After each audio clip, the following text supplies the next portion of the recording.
So ESPN first take anchor Stephen A. Smith, who should adopt the name Stephen A. Simp, bows down to LeBron James on national television. Stephen A. Smith, who knows the dictionary front to back, who says big words like soliloquy, this is preposterous, who uses big words like ambidextrous, just like LeBron James is the human steroid allegedly. Stephen A. Smith is the human dictionary, uses big words like exacerbate. Stephen A. Smith uses big words like constipated. Stephen A. Smith allows LeBron James to bully him. LeBron James, who's the biggest perpetrator in NBA history, pulls up and steps to Stephen A. Smith like he's this tough thug, the fakest gangster of them all. LeBron James is the Malibu's most wanted of the NBA. LeBron James needs to eat a Snicker because he's not himself when he's hungry. But LeBron James transforms into La 50 Cent, transforms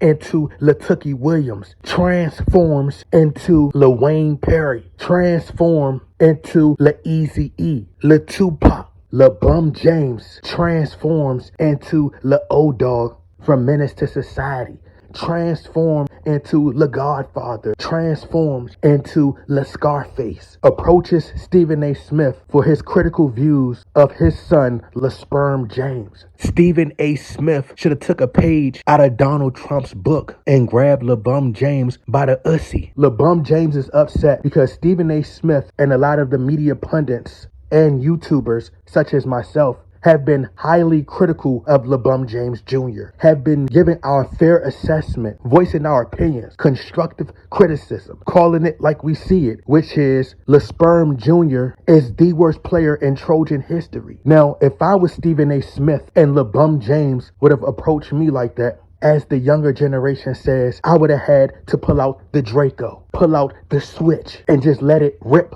on LeBron James. Once your son became a professional NBA player, and now that he's in the public eye, he's now going to be scrutinized on a game-to-game basis. If you didn't want for your son to receive any criticism, any backlash, or no one covering your son, then you shouldn't have been an advocate of pushing for your son to be drafted to the RBA, knowing very well that his talent doesn't warrant him being on an RBA team. LeBron James is a sucker, softer than a Hostess honey bun. LeBron James is the most scariest player of all time. But now that it's all cameras surrounding LeBron James, and he knows that the bronzesexuals, the LBGTQ, he knows that they're going to spin it in his favor. They're going to defend LeBron James at all costs. LeBron James could do no wrong in their eyes. And it's pitiful. It's disgusting to see. You have people who have the nerve to say, oh, well, I would do the same about my son. This is what it has turned to. But let this had been the son of someone that's a villain that everybody hates. Then they would have said, oh, he's wrong for approaching Stephen A. Smith. They're biased. And this is why I don't like sports anymore,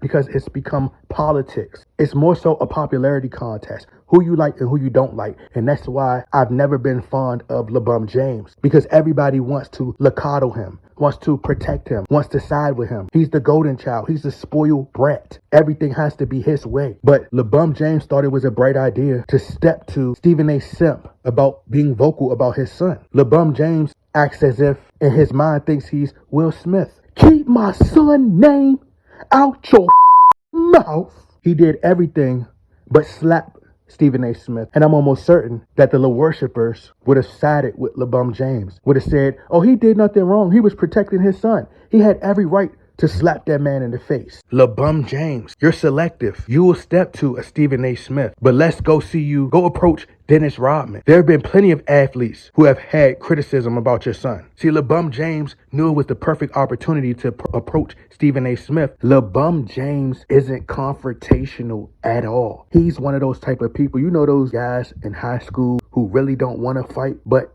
they pretend as if they want to fight somebody. They be like, let me go. Let me go. But they really want you to hold him back. Like, he's one of those type of players. We call it selling wolf tickets, pump faking, because he knew it would garner major attention. He knew that it'll be covered by all the media outlets and they'll spin it as if LeBron James is defending his son, stepping in his son's honor. What did you say about my son?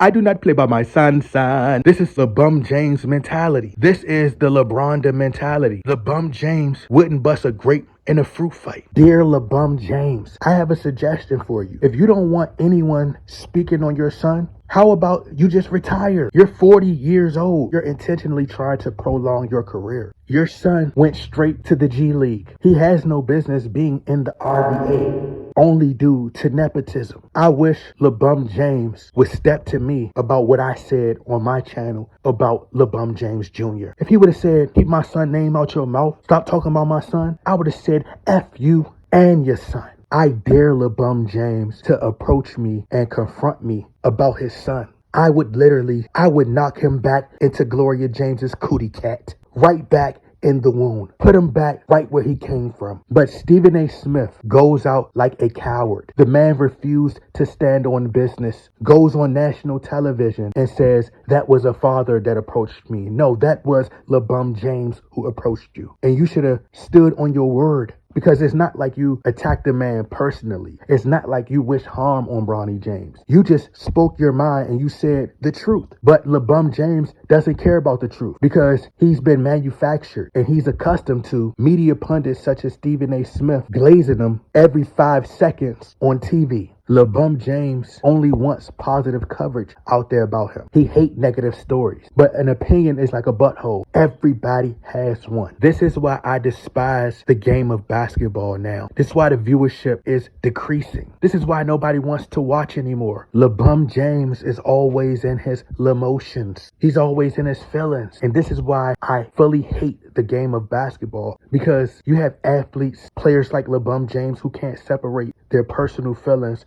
from their profession. They want to approach and confront somebody about something that was said. That's how you know it's easy to get into LeBron James' psyche. This is why he has fans thrown out, because he can't take what you say about him. He always wants to be portrayed as this perfect player, this perfect person. And this is why he needs to leave the game. He knew that the black community would come to his defense. He knows in the black community, in particular, black little boys grow up without a father. So LeBron James likes to portray himself as this great dad, this perfect father. He does a lot of pandering. He knows that he can pander to the black community and they'll come to his defense because ultimately and truly they want a father. They live vicariously through LeBron James and they would do the exact same thing for their son. But it's not about that. Your son is trash. Your son is trash. Your son is trash. He puts the horrible in horrible. I would much rather watch a blank screen than to watch Bronny James play. LeBron James. The world would much rather watch Cassinet play in the All-Star game, rather watch Drewski play in the All-Star game than to watch Bronny James sit on the bench. Stephen A. Smith, when LeBron James approached him, he should have did what John Witherspoon did in the film Next Friday. Get the out my face, Stanley.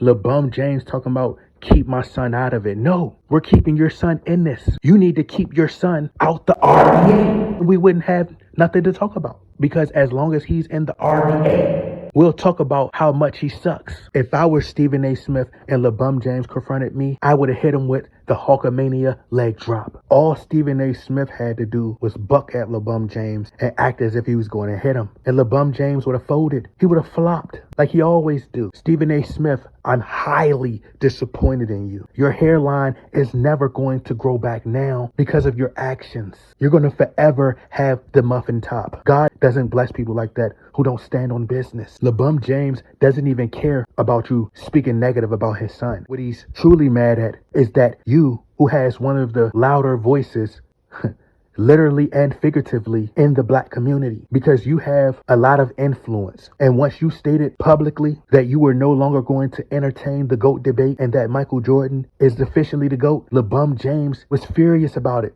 He was infuriated. It hurt him to the core because he knows that's what fuels these debates and these arguments, your talking points. So someone of the caliber of Stephen A. Smith, if he says it, it's Bible to a lot of people, a lot of the casuals. He wants the conversation to be about him and Michael Jordan. LeBron James knows once he retires and the RBA moves on and puts their primary focus on other players, they're going to start comparing that player to Michael Jordan because that's what the NBA feed off of. Michael Jordan is the blueprint and everybody else is under him. This is how you know that LeBron James could never be on Jordan level because Michael Jordan would have approached Stephen A. Smith privately. Kobe Bryant had issues with things that Stephen A. Smith said publicly, but he texted him privately like a man. But LeBron James, he loves the attention.